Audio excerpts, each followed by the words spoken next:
হরে কৃষ্ণ। আমরা আজকে শিয়ালদা রেল স্টেশনে দেখতে পেলাম ভক্তরা কীভাবে হাজার হাজার মানুষ যেখানে ব্যস্ত, একদম পুরোপুরি ব্যস্ত, কারো হাতে কোনো সময় নেই। কারো অফিস থেকে ছুটি হয়েছে, বাড়িতে যাচ্ছে, কেউ দূর দূরান্তে যাচ্ছে। এই ব্যস্ততার মধ্যে আমাদের এক ভক্ত প্রচার করছে। দেখুন, তো এরই মাঝে একজন ভক্ত পেয়ে গেলেন, ওর সাথে কথা বলা হচ্ছে, গীতাটা নেওয়ার জন্য বলা হচ্ছে। দেখা যাক কী হয়।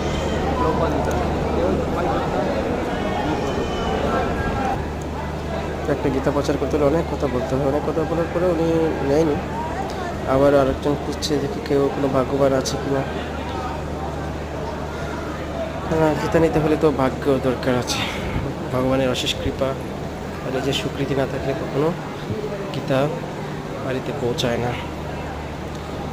হাজার হাজার টাকা আমরা এদিকে সেদিকে নষ্ট করছি, কিন্তু আমাদের হাতে ভগবানের একটা গীতা কেনার সময়টা নেই, বা অল্প একটু টাকা এটা নেই।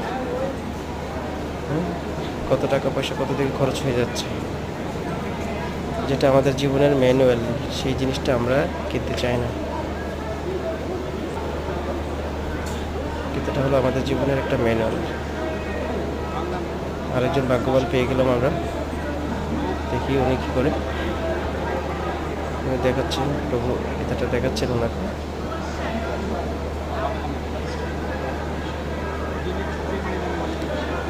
অনেক কম সময় ওনার সঙ্গে গীতাটা নেওয়ার জন্য কথা বলা হয়। তারপরে গীতাটা উনি ওনার স্ত্রীকে ফোন করে চেনে কনফার্ম হয়ে তারপরে নিয়ে গেলেন। দেখতেই পাচ্ছেন হাওড়া স্টেশনটা খুবই ব্যস্ত স্টেশন, কারো হাতে কোনো সময় নেই। এরই ব্যস্ততার মাঝে একজনকে পেয়ে গেলাম। সে আমাকে দেখে হরে কৃষ্ণ বলছিল, আমি তাকে বললাম বলুন হরে বল। উনিও বলেছে আমার সঙ্গে হরে কৃষ্ণ।